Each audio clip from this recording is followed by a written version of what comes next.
Alright guys, welcome back to the channel. Welcome if you're new. Thank you for taking time out of your day to check the video out. We have more PlayStation news, rumors, and leaks to go over and cover today. And we're starting here with a report that seems to indicate Sony has fixed something that for a lot of people was a problem. So over on X, a user seemed to have discovered that you no longer have to connect your disk drive to the internet in order to pair it with the PS5. They say here, PS5 Slim News confirmed the latest PS5 Slim model with a disk drive, CFI 2116, does not require an internet connection for Blu-ray drive pairing. This is the model currently available in stores. The disk drive is factory paired with the console. And so, yeah, this is something that people have had a problem with when it comes to PlayStation for a little while now, specifically with the disk drive. People did not like the fact that you have to, connect it to the internet, and that's the only way you can use it. So, Sony has been doing this all generation where people would find, I guess, if not flaws, just things regarding the PS5 that they don't really think is ideal. And Sony would just quietly fix it with updates and, new iterations of the PS5. I remember there was a similar situation with the internal battery of the PS5 where it was not easily accessible and almost impossible to replace. And, it's something that most people really are never going to engage with, but Sony did end up fixing that, very quietly. So it's cool to see that Sony is continuing to do this type of stuff. They are clearly paying attention and they are listening. Moving on to the next topic, though, we're talking briefly about Resident Evil 9. This is being reported by WCCF Tech. The core survival elements of Resident Evil Requiem have been showcased effectively in recent events, such as Gamescom 2025, but a crucial part of the experience, combat, has remained unseen until today. Unfortunately, the reveal was not accompanied by the confirmation of what many fans are waiting for, the presence of Leon Kennedy in the game. A few hours ago, new Resident Evil Requiem combat footage started making the rounds online. The short clip was shown in a series special program which aired in Japan earlier today. This clip showcases a brand new area and Grace fighting multiple zombies using a handgun in some third-person sequences that are highly reminiscent of Resident Evil 4. As known insider Dust Golem stressed, having aired in Japan, the footage was captured from a censored version of the game, so blood and gore should be as usual in the, international versions of the game. So yeah, this footage has fans feeling pretty good because, as the article stated, we really haven't seen much combat at all. Grace being a new character, a new survivor, somebody who's very untrained and, might not be effective in combat. People were a little bit worried, but after seeing this footage, it looks very reminiscent of specifically Resident Evil 2 Remake and Resident Evil 4 Remake, and I think, yeah, it's looking pretty good. So just wanted to share that with you guys. Moving on to the next topic, we're talking about Marathon. It says here, just like with previous content drops in Destiny 2, Bungie has updated its API with a new batch of gear tied to the Renegades expansion. Looking through the new entries, the game post spotted new armor ornaments that are Marathon themed and some other cosmetic items that look like they are bundled together. So the reason why I think this is worth pointing out is because everybody's kind of been waiting for the Marathon re-reveal. I don't know how much excitement there is for it, but it feels like it's kind of long overdue at this point. The Game Awards are happening very soon, so there seems like there's a decent chance Marathon may show up there. And apparently, if you're playing Destiny 2, I would assume they're going to be maybe potential pre-order bonuses. I'm not entirely sure, but either way, you will be able to get access to some of these Marathon themed items for Destiny 2. But continuing to talk about Marathon, we have an interesting report here from Push Square. It says Bungie found itself in hot water earlier this year when plagiarized art was discovered in its upcoming game Marathon, but the issue has now been resolved. The news comes via the artist to whom the artwork belongs, Anti-Real, who shared an update on social media. In no uncertain terms, it seems the artist has come to an agreement with Sony and Bungie on the matter. It's presumed this translates to a financial payout, though no details about the outcome have been made public. In May of this year, when the alpha test of the extraction shooter went live, Anti-Real shared that the game was plastered with her artwork with no recognition or compensation. This spurred Bungie to conduct an internal review as well as acknowledge the issue publicly in a live stream.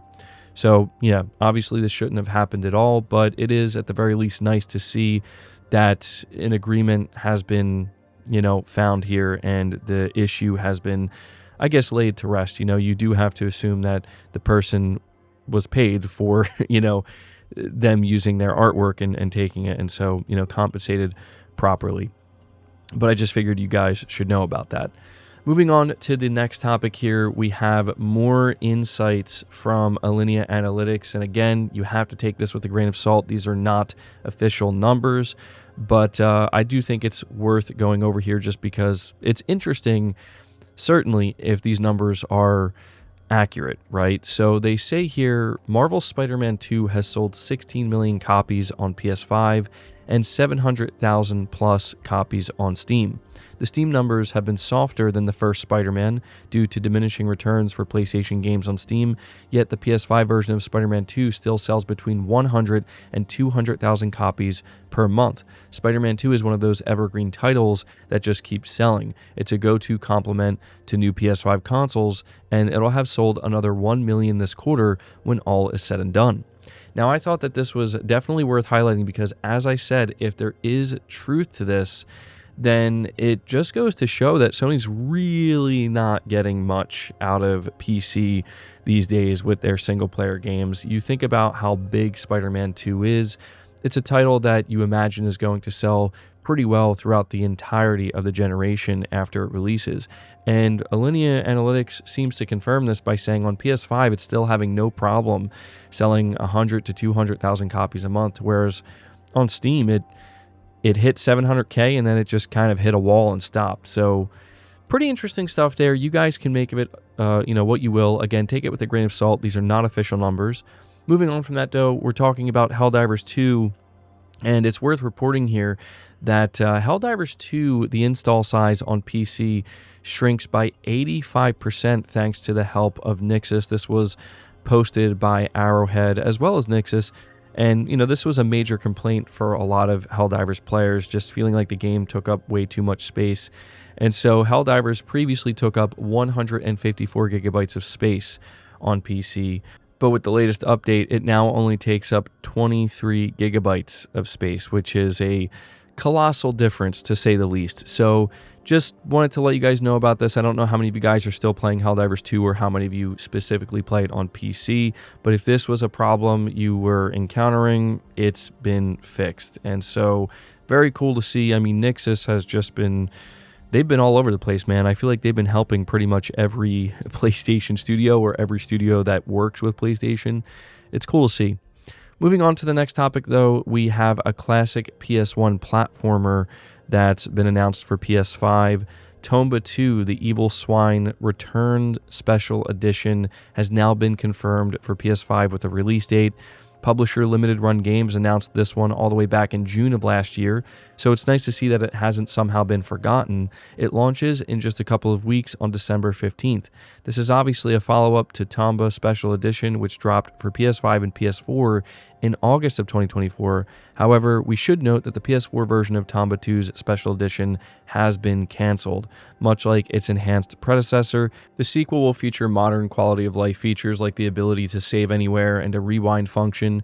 It'll also boast a museum mode full of artwork from the original release. Tomba 2 is widely regarded to be an improved sequel, a sprinkling of new mechanics, more ambitious level design, and a shift to full 3D graphics earned it some really strong review scores back in 1999 when it first launched for the PS1. But we're going to move on to the final topic here, which is the winners of the PlayStation Partner Awards in Japan. This is something that Sony does annually.